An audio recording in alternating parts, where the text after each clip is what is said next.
Imagine a Disney vacation where every morning begins with the sound of the ocean, and every evening ends with warm cookies and milk in bed. Today, we're diving into why a Disney cruise might just sail ahead of a Walt Disney World escapade. Ready for your fast pass to unforgettable adventures? Welcome to Talk Travel to Me. Featuring our Mickey Guru Travel Company expert travel advisors, this podcast will guide you in traveling with more ease, confidence, and a sprinkle of magic.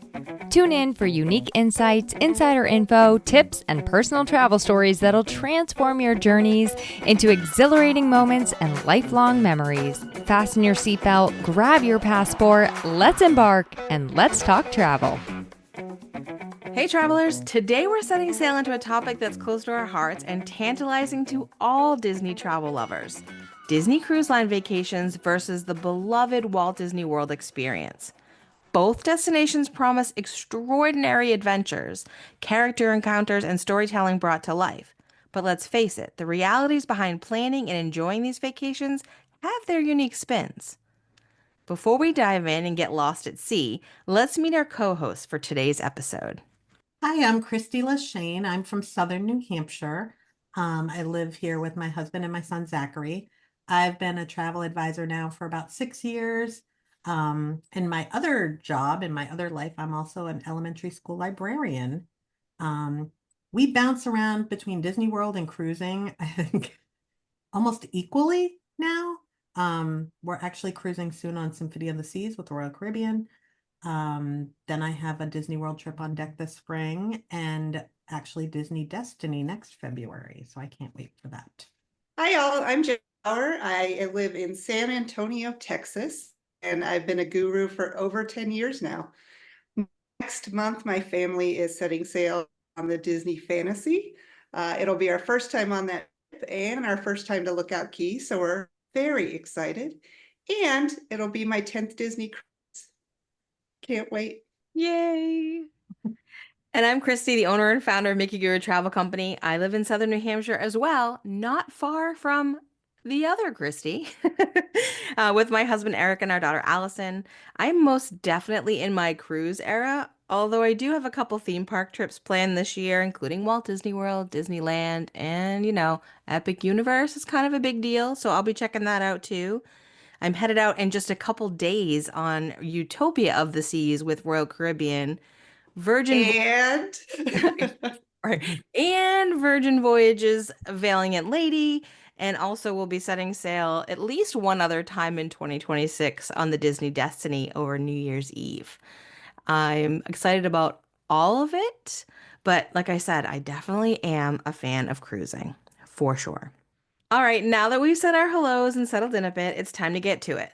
Today, we're diving into both enchanting realms, uncovering the realities of what awaits you on a Disney cruise, while also exploring the magical escapades of Walt Disney World. We'll reveal the core magic of each experience alongside some of the challenges you might encounter. We'll also, of course, share tips on how to journey through these destinations seamlessly. So, ladies, if I were to tell you today that you have an all expenses paid 7 night vacation, but you had to choose either Walt Disney World Resort or a Disney cruise, which would you choose? it wouldn't be a contest for me. I'm taking the cruise. Thank you very much. When will that be? All Right? right. The kids and I'm a Disneyland girl, so that also makes it easier, although I love Walt Disney World. But the kids and I were just at Disneyland in January for 2.5 days, and we walked the equivalent of a marathon. So I'm ready for a more relaxing trip where I can also spend time with my husband doing drink tastings or doing a specialty dining. The kids have their time, and then we have family time too. Yeah, I hear that. I think I agree with Jen, but then I'm torn because if it's all expense paid, Mm-hmm. I'd stay in a beautiful suite at the Polynesian and have VIP guides take you around the parks. So Mm-hmm. I might be persuaded. I still think I'm leaning to cruise, but the VIP experience, can get you in the lightning lanes and all of that. So it's not as much walking. Or you could cruise concierge, and that trip too. Oh, yes. And I do want to do Norway. So I don't know. Maybe you've convinced me. Maybe the I've been looking, Norwegian Disney cruise. Yes. I've been looking at that Norway cruise in August of 2025. Uh-huh.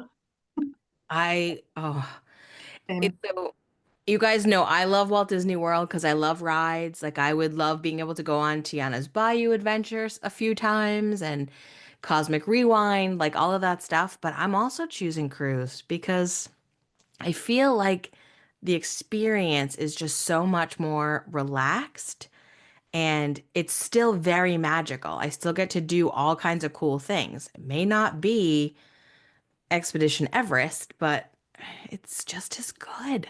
Get that dose of Disney. Yeah. Yeah, for sure. So we've kind of hit a little bit of the magical Mhm. highlights of it, but let's talk about the individual components, and how the two destinations stack up against each other. Like starting with the Disney magic, that in the Disney bubble feel. Well, you're Mhm. literally in the Disney bubble on the ship. Like you don't leave, not even to be on, a magical bus. Yeah. You know, you can walk right down the hall to your stateroom. I think that's pretty magical myself, I have theater kids, and so the Disney magic of the Broadway style shows in the evening really is positive for us and something that we look forward to. And of course, we still get to meet the characters and do all those sorts of things, but they love the Broadway style shows. And they're implementing more of that into their dining venues now too, which is fun. Yeah, for sure. I think for me that Disney magic that we feel on a cruise ship, I kind of relate to how I felt about Walt Disney World as a kid. Like, like you get lost in that experience and you're able to like really just kind of let go. It's kind of, I don't know if it's just a kid thing or if it's one of those scenarios that like now that we have to do everything on our phones, there's really no disconnect at the parks. Mm. Because even when you're like just quote unquote, just managing your lightning lanes or your dining reservations or your mobile ordering, um, you're still seeing all of the real world notifications on your phones coming through, whether that's work or news or any of that. But you really can get on a Disney cruise ship and shut all of that out. And I know, Jen, you do a really good job with that when you cruise. I will not buy the internet package. I refuse. I Hmm. have a backup for my clients, and, and that's it. They get an out of office email that who they can reach out to, but I will not have the internet.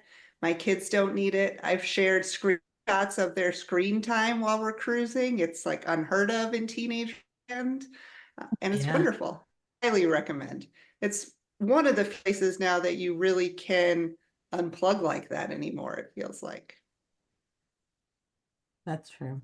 I don't do enough of that unplugging. I should. We all should. And I think that that enhances that Disney magic feeling, right? Like you can go to the show or you can, just relax in your stateroom. But like if there's no ding, ding, ding constantly, you really can unplug a whole lot more. I'm horrible at it. I blame it on my work, but I also know that like that's a cop out because I can leave things behind. I don't do, cancer research. I don't do like firefighting, that sort of thing. It's like, so I need to do that more, but it's so much easier on a Disney cruise because you literally can choose not to buy the package. You can still use their free app on there so you can know what shows you want to go to and what time the bingo is because, bingo, I gotta go to bingo. Um, Yeah, but like, trivia. yeah, and It's like trivia. throwing money on balcony bingo, and my kids talk me into it every time. Yeah. But like, I mean, at least you're saving money by not buying the internet package and spending it on bingo. Right. Yep. Right. I'm over here like, oh, I got the internet so I can keep up with stuff I don't even need to know. What is the And I mean, I don't know if this would fall under magic or not, but on the cruise ship, your stateroom host still, comes to set up your room, clean up your room, turn your stuff down twice a day. Yeah, At Disney World, yes, they take good care of you. Of course they do, but it's not that level no. pampering and being spoiled. So That's a nice feature. Yeah. Mhm. Yeah, I completely agree. And I also will say now that other cruise lines, everybody, that was the standard twice a day. Like they come in the morning and they come again at night to turn your room down. Most of the other cruise lines are not doing that anymore. And when I talk to clients about, yes, Disney Cruise Line is more expensive. It's a premium experience. And you're not paying extra just for that. But I can't articulate or haven't yet been able to articulate to people what a difference that is in the feel, right? Like it's just such a, I don't know why it makes such a difference. I clean up after myself at home, but But it does. It yeah. absolutely does. We were on a different cruise line last spring and we were asked if we wanted to be made up in the morning or the evening. And I'm not high maintenance like that. I'm really not. Mhm. And it does feel different. And I don't know how to formulate that. Like it does make a difference. I think too that the stateroom hosts on Disney are different. Yes. Think about the Disney magic. It's it's truly that these people are going out of out of their way to make sure that you are seen, that you have the unique things that whatever your family needs. Like I have a client that has a CPAP. So like, yes, we arranged that ahead of time, but they made sure their water was refilled every day, that they had all of the little things. And then just, walking down the hallway, when you're literally walking down the hallway, this person that handles how many rooms? Like Right. A ton. a ton of them. They're like, "Hi, Christy, how's your day going today?" And I'm like, "How? What?" And they remember what you did the day before and it's genuine. It's not forced. Yeah. It's real. And you don't get that in other places. But you do get that in your dining experiences on Disney Cruise Line Mhm. too. I will never forget our first cruise. He was barely 3 and he's not a big dessert guy. So after the first night, they just brought him a bowl of Mickey sprinkles every night, and he was over the moon. And I remembered that, and we still remember that. He's 18 now, but Mhm. it's those sorts of details and the way that they treat you. And I'm eating at a different restaurant every night. But the same cast members are taking care of me so they can remember those things. I will say it's funny to me though, because one of the things they are so good at remembering, and again, they have a lot of tables. I'm not sure what kind of wizardry they're using to keep up with all of this. Right. We were on the Treasure. I had ordered an iced tea the first night, and the second night they brought me an iced tea without me even asking for it. And I was like, "Oh my gosh, thank you." And they were like, "But you don't want sugar." And I was like, "No, I don't even want." How do you remember I didn't even want sugar? Like this is so it's wild to me, but you do have that sense of being taken care of. Mm. And I have never sailed with young kids because my daughter was 12, I think, the first time we cruised. But speaking of like a 3-year-old with your Eric, like, how do they take care of mom at the table while they're taking care of the kids? Right. I mean, in every way, from if they want ketchup, squirted on their plate in a Mickey shape. And well, order the kids' meals too, so you know that. Yeah. But to cutting their meat so that you don't have to. If they need their steak cut or those sorts of things. All sorts of things. So we love it. And entertaining my kids. They love it when so many of them know magic tricks or Yeah. riddles or things like that. So if having a long meal and we're not on our phones, we're Right. interacting with each other, but they're also working on this riddle that was brought to them on how to arrange, the crayons in a box or whatever Mhm. it may be. So they're We had, entertained throughout the meal. we had a wooden puzzle once. I think we were supposed to make the letter H. We could never figure it out. And it's such a good, like, because on the cruise lines, they sit you with people you don't know. And it's honestly not my favorite thing, but it really makes my husband anxious. And I think it's more the thought of it, like, are we going to know these people? Are we going to have something to talk about? And he gets all anxious about it. But that's a great icebreaker too, Mm. that they're, and they do try to sit you with people, similar age groups, with similar kid ages, that sort of thing. So I think they really work hard behind the scenes to kind of make all of that magical, Yeah. you know. And I love talking to strangers, but I don't want to be forced to talk to strangers. So I will say we've always requested just sit with our family, Mm. and so far, so good. So I think that's been another positive for us with Disney. Yeah, we interestingly enough, like we are not overly social, especially my husband doesn't like that. My daughter definitely does not like that. I could go either way. So we usually ask, but one time in particular, I forgot to ask for our table all by ourselves when I was handling it. And then we went in, and as we were walking in the first night, it was our first selling on the Fantasy. I thought to myself, I forgot to make that note because they have been really good all the other times that I've put it down. And I realized now Allison was 14, maybe 15, and there was a high chair at the table. And I thought, uh-oh, like now we're in big trouble because now we're going to have a family that has little kids or a little kid. It ended up being, quite honestly, one of the most magical experiences we've had because they were cast members. And so one of them worked at Disney Institute and another one worked in costuming at Animal Kingdom. And they had a little baby. And their names were Paul, Paula, and Autumn. The little girl, we were like, how come it wasn't Paulette? Like, and so we had like a fabulous week. We ended up meeting up with Paul later at Animal Kingdom, and he gave us a tour of the costumes for Animal Kingdom, and like we got to see all of that stuff. So I will say, like, if you mistakenly forget to ask, sometimes the universe will still give you an It's been amazing great. gift. Like it was fabulous. But they do make a habit of not putting travel advisors with regular guests because some people True. can't behave themselves, right? You don't go on your vacation to be sat next to someone who's going to try to sell to you the entire time. So Right. we don't behave that way. Like I literally have said to people on cruises, like, "Oh, I'm in sales," and then that's it because I don't want to. No, that's gross. But anyway, sometimes those little magical moments pop up when you don't even expect them to be. Mm-hmm.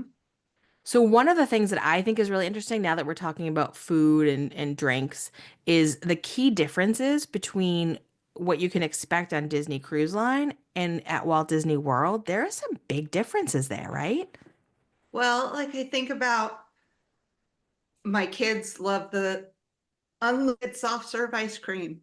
Like Mhm. Eric will have an ice cream count. He sits in the pool, he watches the movie, he jumps out, he gets a soft serve cone, he jumps back in, rinse and repeat for hours. I think he's Oh. had 11 cones in a day before. They include their sodas and juices and all of those sorts of things.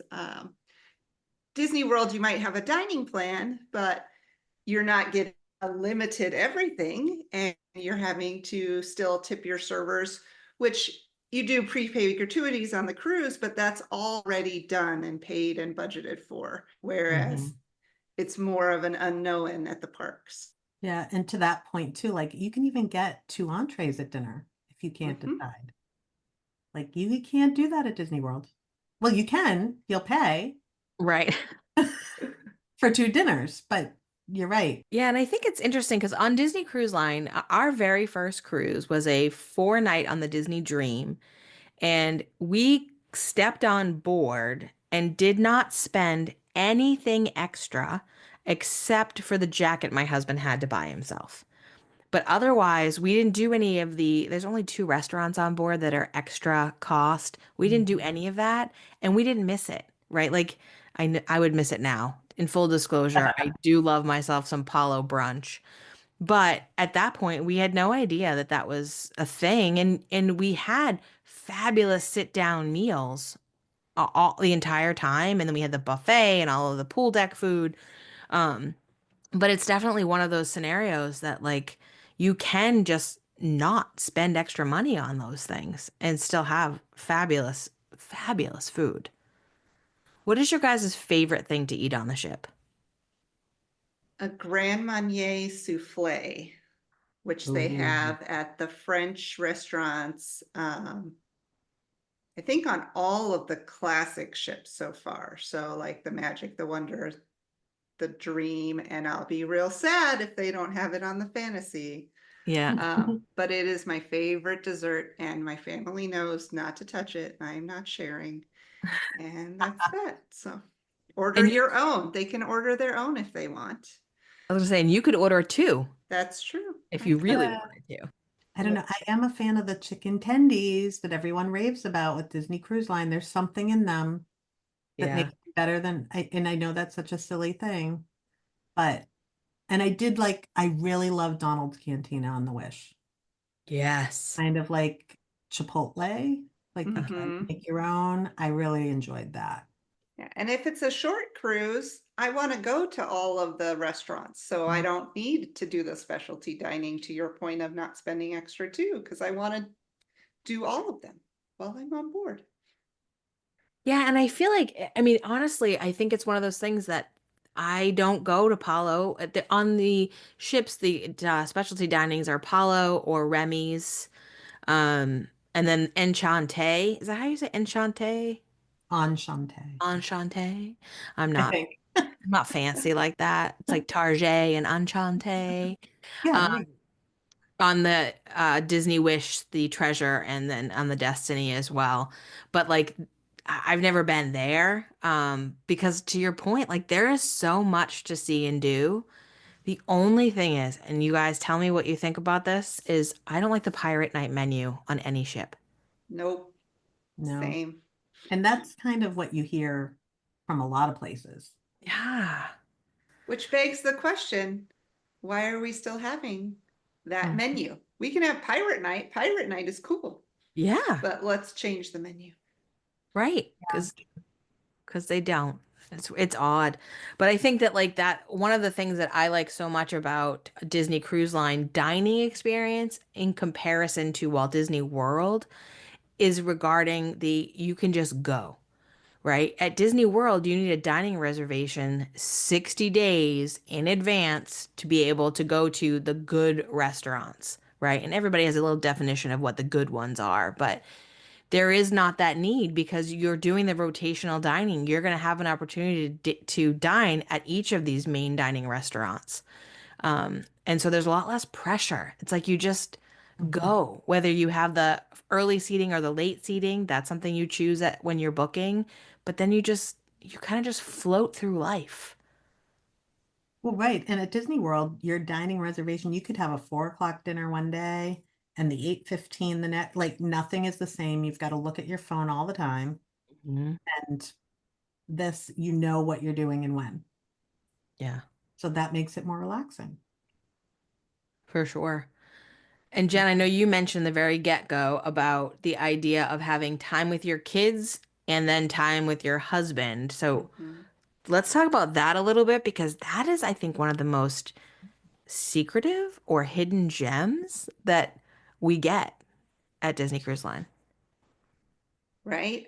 Our first cruise, they have kids club, and we dropped our kids off and we went to a drink tasting and didn't have any experience with how the cruise line worked, what the kids would think of the kids club, that sort of thing. And we went to pick them up and they didn't want to leave. So then we went to go to the pool for a little bit, which is nice. Now they're teenagers. Um, they're allowed to roam free. They let us know via the app where they're at. We meet up always for dinner, oftentimes for trivia or drawing or different things throughout the day. They still like the teen clubs, but it feels like a safe environment for us to also give them a bit of freedom as 13 and 16 kids. So, Yeah. but Yeah. I still like to go to the kids clubs even when they have open house because they're fun to play in there. And once in a while, they allow the adults in too. That is fun. I talk to clients a lot about that too, because I feel like I'm saying I don't want a vacation with my kid. Hmm. Like, you can do this but it's true. We're at different points in our lives than our kids. And we all want to do different things. And my version of relaxing is going to be different than, my kid's version of relaxing. So if he wants to go in the club, or knowing my child, he would be in the cabin watching a movie. But that's his version of relaxing. Like that's what Yeah. he wants to do. And then we always are having that family time, but we don't have to be attached at the hip for the entire week. And at Disney World, you don't have to either because you do have the transportation and you can go back to the room. But I think it's a little harder. Like the ship is, an enclosed area. So you can give your teens and tweens a little more freedom than Right? you You can probably could have. reconnect in minutes versus could be hours at the Mhm. parks. So Yeah. I always think about it when I see people, because you see people screaming at each other at the parks all the time, right? Like, let's be real, like because people are burning the candle at both ends, right? They're up, overstimulated. yeah, Mhm. and and you've got the parents yelling at each other, you get the kids crying because everybody wants to be doing something different, or they're just tired because you can only have so much sugar and so much fireworks and all of that before you just kind of melt. And on the cruise ship, you don't see that. Like you'll see an odd like tantrum every once in a great while, but it's usually a 2-year-old, which is what you're expecting to see it from. Otherwise, it's like people are happy, they're relaxed, they're laughing with their kids. And I definitely talk to clients a lot with littles about you don't have to leave them at the kids club. So Mhm. like you can absolutely, like Jen mentioned, they have open house time, and during those specific hours, adults are welcome to attend the clubs with the kids and do the activities and have fun. When it is not open house though, adults aren't allowed in because it's a supervision issue. They know exactly how many kids they have, and it's a locked down type of a scenario. But like if you want to just go play with your kids and then take them when the open house is over, you can totally do that. But like to your point, a lot of my clients are like, yeah, we're not going to do separate vacations. And by the time they get home, they're like, I had to force my kids to come to dinner.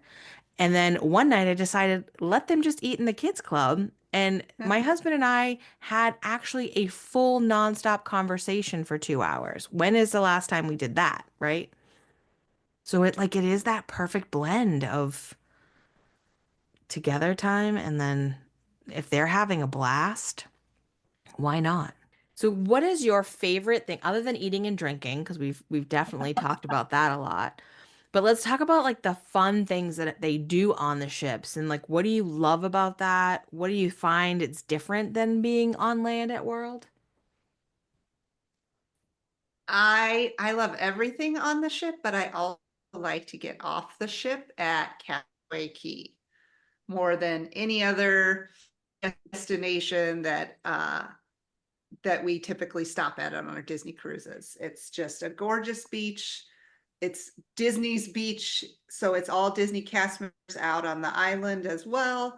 There's plenty to do or nothing to do, and we are there as long as possible every time we get to stop there. So our next cruise stops there and at Lookout Key, so we'll see, aside from Long Pier, what we think the two compared to each other. I have to agree. Like I always say that I always used to say to people, the reason I take a Disney cruise is Castaway Key. And Mm. I love it. I love it. Like Chad and I went there in 99 on the Magic for our honeymoon. And I remember it was chilly. My memory is we were in a hammock and we weren't leaving that island until like they made us. Like the beach was empty. We were freezing. It was Yeah. November, so it was chilly in Bahamas.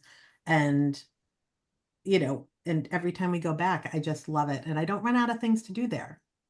Like you can ride the Mhm. bikes and you can, go check out the adult beach and things like that. Um, it's just, and it's kind of like, I was gonna say like the parks because we go a lot. So you know where everything is. Like Hmm. it kind Right. of becomes like that. And then you don't have to plan an excursion. They Yeah. do Mhm. have them, but you don't have to plan for that day. And I think that's really great for first time cruisers that can go to Lighthouse Point or Castaway and you can do the beach and you can do that sort of thing and your food's included on the island and you Hmm. don't have to think about it. So I think that's another really easy thing and they're beautiful. They're beautiful beach. Gorgeous. Yeah. Yeah, I gotta say, Castaway is my favorite too. Um, I, I haven't done Lookout Point yet, so I'm excited to hear what you think about that because that I don't won't be going there until New Year's Eve-ish time frame. But There's something about Castaway, and I think it's maybe that thing, that it factor is that I don't have to spend any money. I always do because I like to go to the gift shop, but I don't have to. And I like Jen, like you can bring a book, you can just relax, you can people watch. The people watching is Huh? so good. Um, and I every time we go, I think I'm gonna rent a bike and go for a bike ride. I have been there uh, a dozen or more times and have never put a bike near my body. You So did it? I Oh my haven't. gosh, it's so much fun. I think about it. I'm always like, oh, I'm gonna do that. Sometimes I even get the little package where you've got the float, the Yep. bike, and the Snorkel snorkel gear. gear. And I have done snorkeling, but never have I ever gone to the bike spot. And I don't know why. Maybe next time.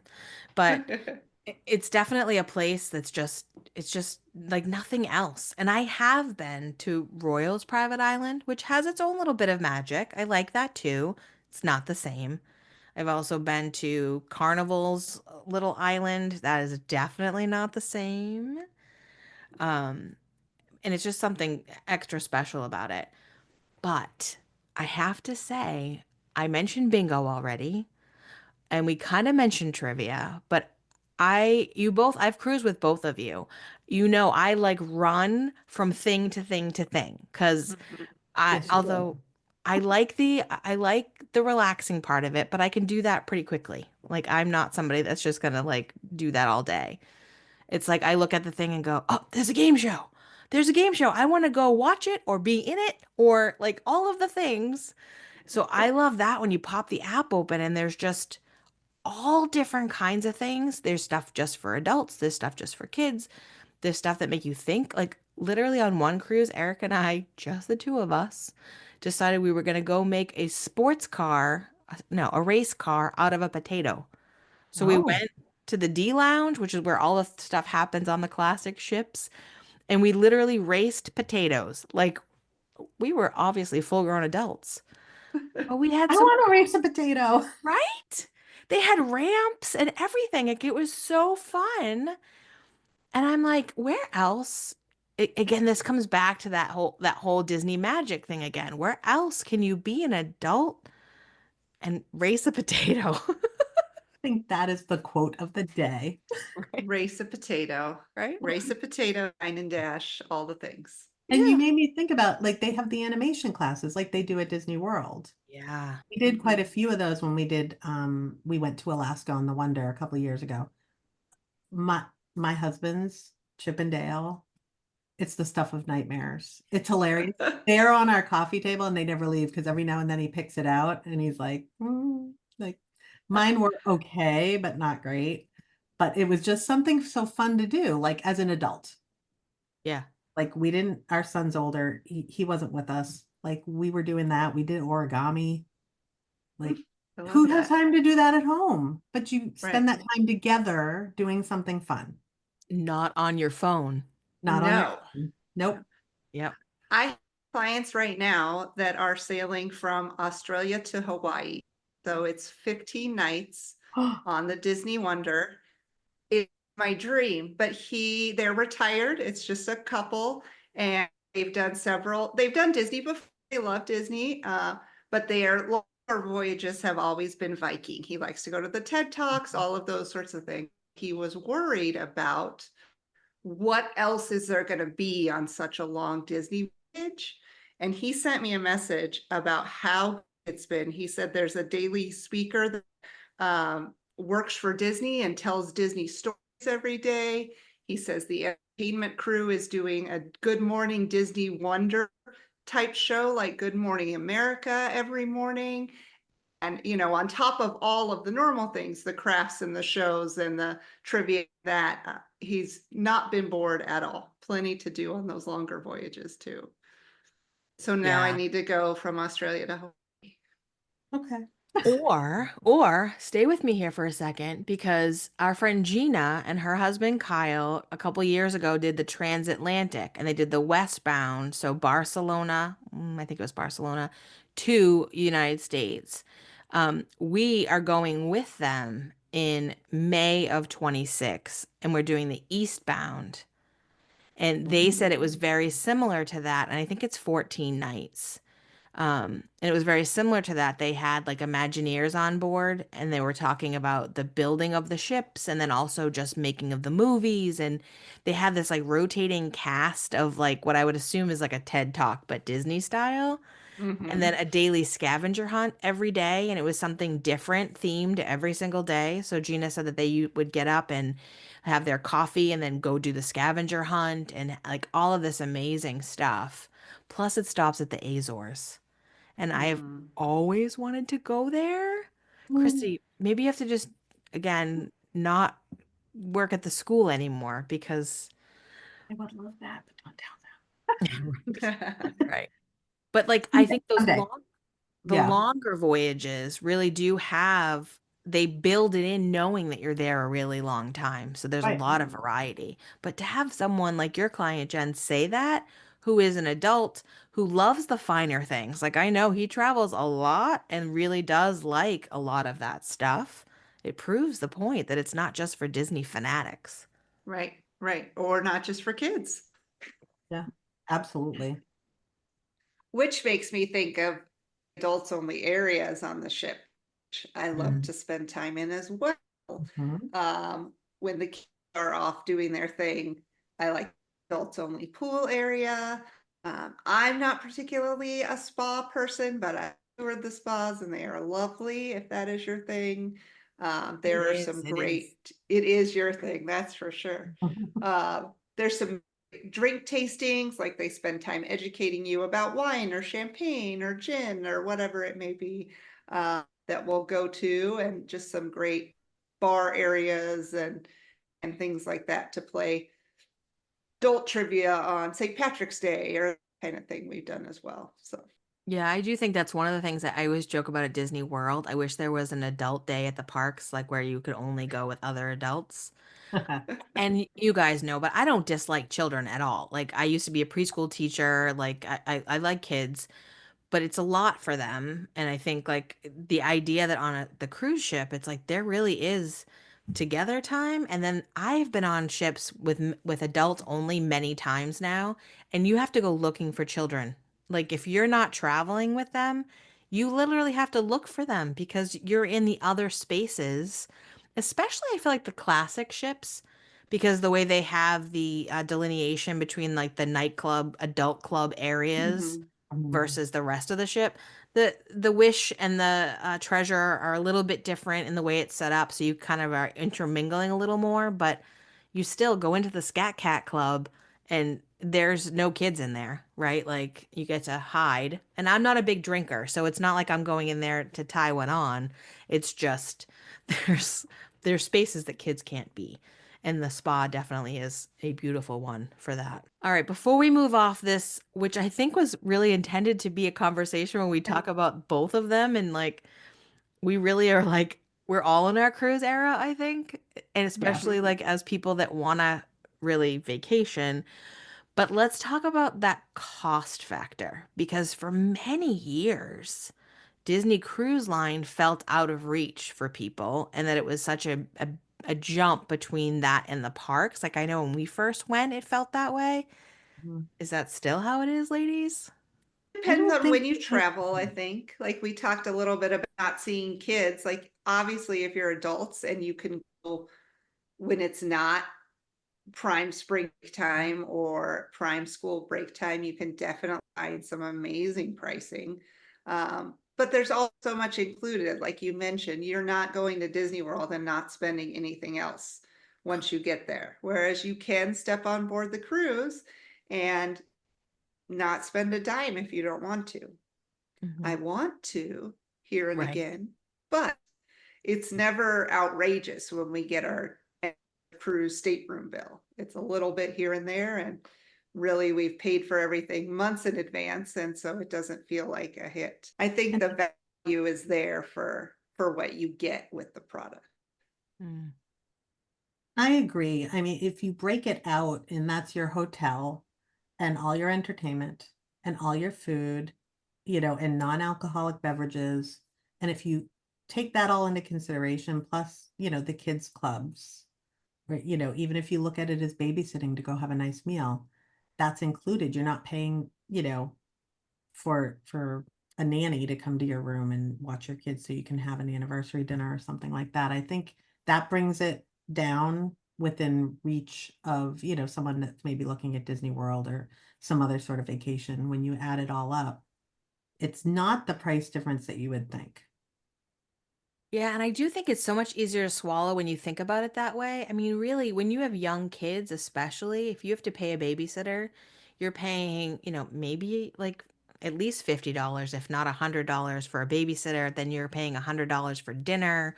And then you have to drive home after dinner. So one of you has to be responsible and one of you like can indulge. There's like all of those things. And like the babysitter has to be picked up, by 9 o'clock because they're in high school. And, all of these little things you got to think about, which just are not at play when you're looking at a cruise. Um, but I think the other aspect too that I absolutely love when it comes to this is that because you don't have to think about much at all, you can just relax. And when you're at Walt Disney World, when you look at the extra costs involved in the relaxation, like Christy, you mentioned, like, oh, a VIP tour. If I'm getting it all expensive paid, then I'm going to spend 5 grand on a VIP tour so that I can go right on the rides and I can, have that premiere experience. Or right now, I noticed we're headed to Disney World for a couple days before our cruise next week. And that the premier lightning lane at Walt Disney World for Magic Kingdom is $369 per person. And I was like, I have just, I have a visceral reaction to that. I think it's wrong. Like, I get that they're a for-profit company and you go get your bag, but I think that is just like beyond, beyond. But when I think about the value of, Sorry, I have okay, clients buying the Premier Pass in the beginning of March for Magic Kingdom, and it's $3.99 each plus tax. And and yeah, she even said to me, she said, "I know you probably think this is crazy," and I said, "Well, no, if it's within budget and you can afford this, this will make your trip so much more relaxing. yeah. You don't have to crisscross the park, those, all that kind of great stuff, but yeah, $400 per person plus tax." Right. And it reminds me, you guys remind me of the name of the show. I'm sure you both know it. Remember it all comes with a price, dearie. It was like Disney owned the show, but it Oh, was, once upon a time, yes. Oh, So Rumpelstiltskin was like, everything all comes with a price. magic. Yeah. And I'm like, that's literally what's happening. And there's ways to again do Disney World on a budget for sure. It's just a different experience, right? Like your whole looking at it is I feel like you're dodging the extra costs instead of being able to walk on the ship and being like, I have arrived and I can mhm. not worry about anything. Yeah. I was talking to a client last night who wants to go to Disney World for a weekend in March, like really quick turnaround, want to go into 3 weeks. And I brought up, why don't you go on the Wish for the weekend? And the cabins were like 2,500-ish. Yeah. And she says, "Oh my gosh, that's so much money." And then we were going through it and going through it. And with a 3-day ticket to Disney, just a base ticket, not a hopper, she wanted to stay at Animal Kingdom Lodge with the Savannah View. She was looking at 4 grand. Hmm. She hasn't eaten yet. Right. I think, yeah, it sort of does have that sticker shock, but when you really look at it and add up all the different expenses, I don't think that the Disney cruise is that much more expensive than your average Disney World trip. Sure. Well, I think we're forgetting about the third option, which is both. I mean, you don't True. have to decide. We can do land and sea adventure. Now, I tell my clients all the time, Disney World first, and Yes. then Yes. Disney cruise to relax after your park time. But it doesn't have to be one or the other either. No. Very true.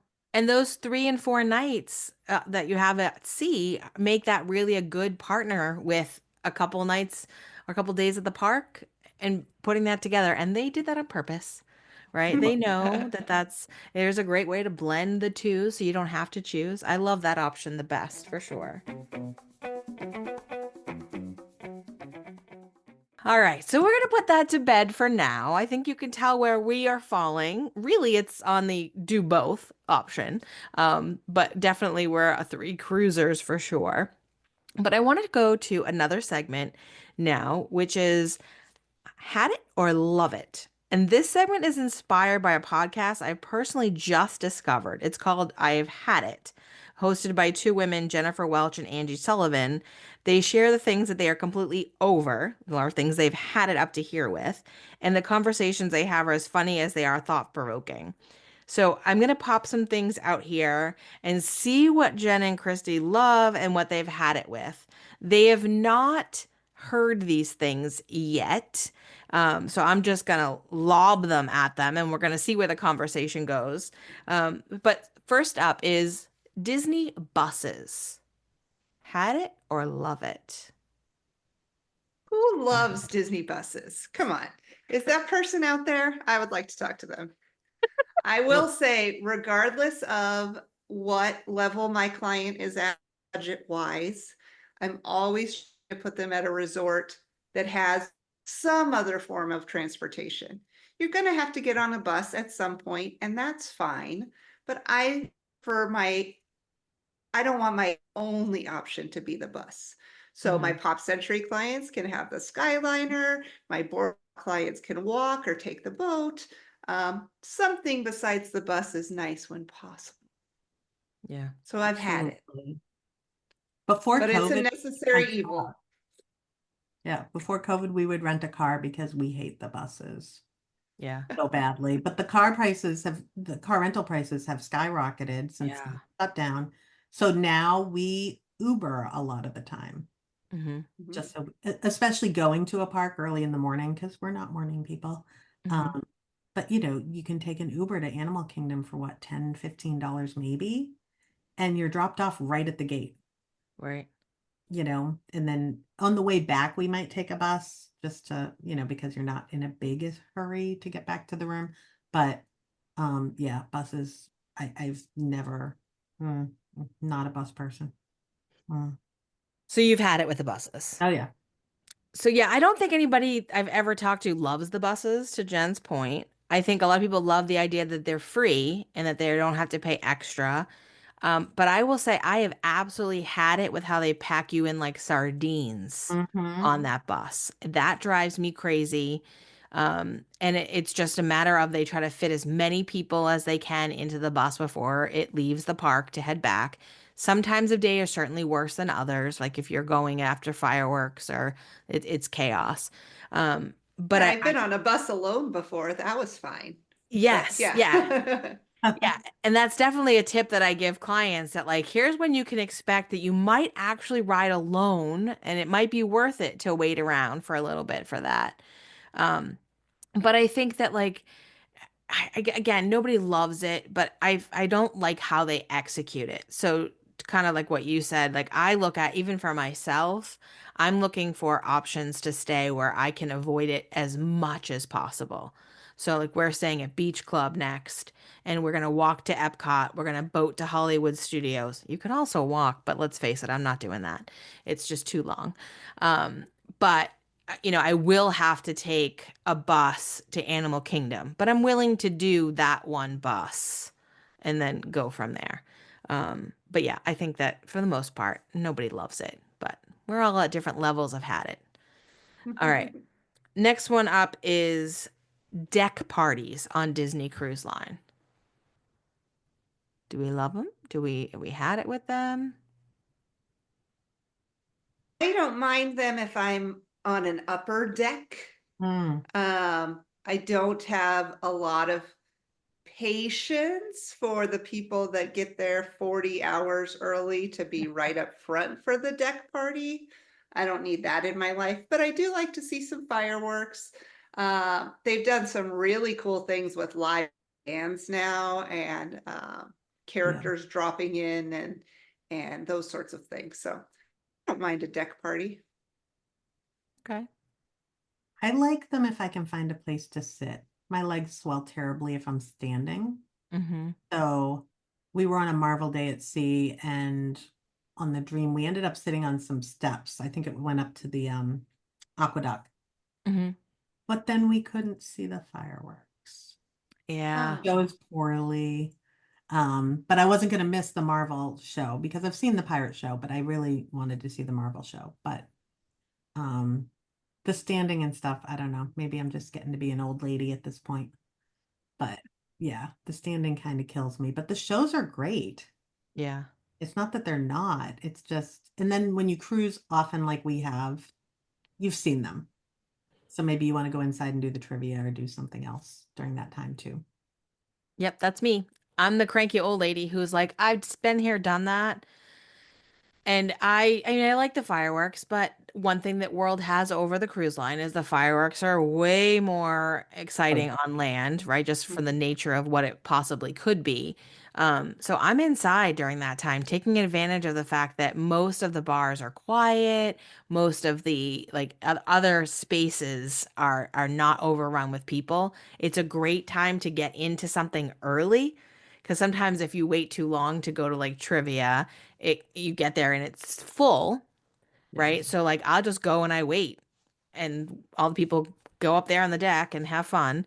I will say I do like them because they're cute, but when like I guess and this is where it comes back to the point where I feel kind of bad being like, well, I've cruised so much that I don't need to see it anymore. But out of the kindness of my heart, I'm leaving it for other people. Like if this is your first few cruises, I want you to have the space, not me. I will, you could tell me about it later. That's fine. All right. So lightning lanes. Wah, wah. mm, Necessary evil, Yeah. you know? I mean, I don't like waiting in line. Yeah. I they mean, who worked does? really well at Disneyland They when Did it's it? so easy to hop between the two Uh, parks to go back and forth. mm, yeah, it's good when you can manage it so that you're not like crisscrossing all the time. Hmm. A But limited amount of time. I know and I just had one day after our treasure sailing in the parks. And so we used it then. We used it at two parks to do the specific things we wanted to do. I mean, that was worth my $19 or whatever it was for the day. But it's just me when it's my entire family for uh, multiple days. Now I'm adding up that money and thinking we could go on a cruise, right? right? right. That's true. Hmm. Yeah, I kind of go with you on the necessary evil thing, but I've kind of had it with them, and I think that what my struggle is, I don't like feeling nickel and dimed. So if Yeah. I could add the cost into my ticket or add the cost into a more expensive hotel stay, I'm better with that. Yeah. But the idea of just like, oh, I gotta shell it out again, I gotta shell it out again, it's a lot. And I think I pick up on that from my clients too, where it's like, great, we're spending $15,000 on this elaborate vacation, but wait, there's more. So that Yeah. kind of thing bothers me. But I like that it is optional. I guess that is the plus of Yeah. it. You don't have to do it. You can decide to skip it. So, I'd really wonder what the possibility would be of them doing something like Universal and just having it included for certain hotels. hmm. And then that's what it is. Either you're spending it or you're not, Hmm. but it's a done deal. And I know like their take on it has been they have too many hotels. Like Universal can do it because they can limit Right. that. But you know what Disney does have that they could use is if you book concierge level rooms. Oh, Mm. So, for sure. because there's a certain amount of number of those. So if you book a concierge level room, that's included, Ooh, Mhm. that would be a really fantastic idea. right? Like that kind of might work. But And then you're off the phone with that system because you just get Yes. in the line. You don't You just need to yes. show go. your phone. Showing my little key card on my lanyard. I Mhm. don't have to book anything. I just get in the line when I want to go ride it. Yeah. That's really part of on top of the paying, it's the scheduling, right? Yes. It's like it's a never-ending thing that you're just constantly managing. Whereas if you could just have your magic band, you could literally leave your phone in your room. If you had your magic band that you could just go beep, beep as you're walking through, that would be glorious. And I would probably pay whatever they decided to charge for something like that because I'd be paying it ahead of time Yeah. 30 days before my trip, I've got all of that locked in and now I'm just done, right? So you'd pay for the premier pass if it could be A club level room. wrapped into your package. Probably. I mean, that's a lot. Like that's at 365 or $399 plus tax per person, that's a lot. Yeah. But I'm thinking like I do enjoy a club lounge. I like staying concierge level at Mhm. certain hotels, so I could get behind like a little bit more to make it that seamless experience for sure. And if it was included, you would have more time to go, you would go through all the attractions quicker and you could be back in the club to Hmm. enjoy the club. Because a lot of times if you book that room, you're not making like maximum use out of it because you're in the theme parks. Right. Hmm. Yeah, unless you're like Jen and I at Disneyland when we did it at Grand Californian. And let me tell you, we had breakfast, lunch, and dinner in that club lounge every night because it's so close. We were So like, easy So to get easy. back. Yeah, it was it's so like easy there. It's that right that's a there. no-brainer out Yeah. there for sure.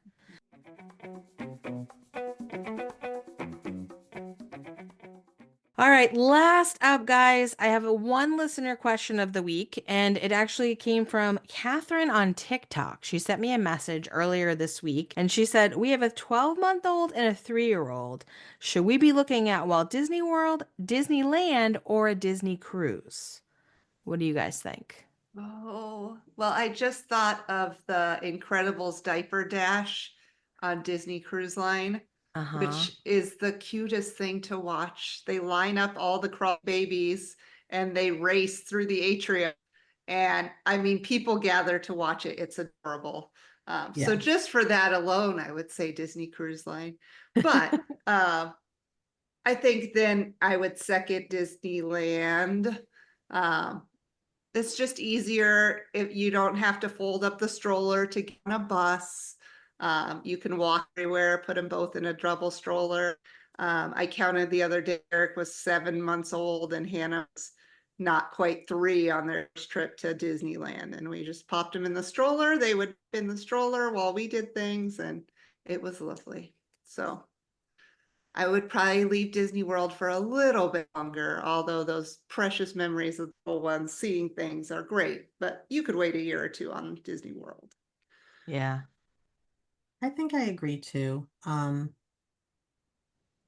The only thing with the cruise is they can't go in the pool until they're potty trained. True, true. So that's one thing. Yeah. But the good part is Disney has the splash pads. Not all cruise lines do that. Right. Right. So, and one thing I really like is Disney will give you a diaper genie for the cabin.